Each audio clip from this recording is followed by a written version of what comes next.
তুমি না ইনস্টাগ্রামে নাচ গান বন্ধ করে দাও, আবার চাকরিতে জয়েন করে নাও। কিন্তু আপনি তো না করেছিলেন।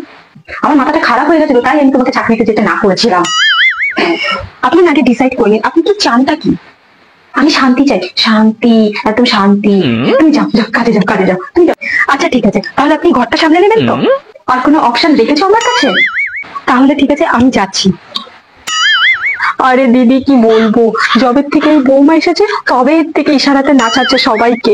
আজকাল যুগে ভালো বৌমা পাওয়া খুব মুশকিল। প্রথমবার রুটি বানিয়েছে, তাও আবার পুড়িয়ে রেখেছে। আমি আবার জিজ্ঞাসা করলাম যে এটা কি বানিয়েছো, তখন বলে কি আমি নাকি এত দেখতে সুন্দর তাই রুটিগুলো নাকি পুড়ে যায়।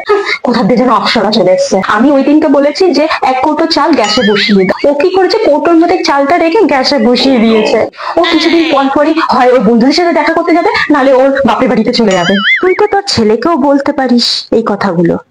বিয়ের পরে কি ও আমার কথা শোনে নাকি? ওর বউটাই তো সব মিষ্টি মিষ্টি কথা বলে ফাঁসিয়ে রেখে দিয়েছে। ও তো বাপের বাড়ির থেকে মিমি মিমি কোর্স করে এসছে। মিমি মিমি কোর্স মানে কি? আরে মিষ্টি মিষ্টি কথা বলার কোর্সটা। আমার না তোর কথা খুব মনে পড়ছে। তুই তোর ইয়াং বয়সে কিরকম জামাইবাবুকে মিষ্টি মিষ্টি কথা বলে আটকে রাখতিস। কি বলছো তুমি? Hello hello hello hello hello hello, হ্যাঁ আওয়াজ আসছে না, আওয়াজ আসছে না, হ্যালো হ্যালো হ্যালো।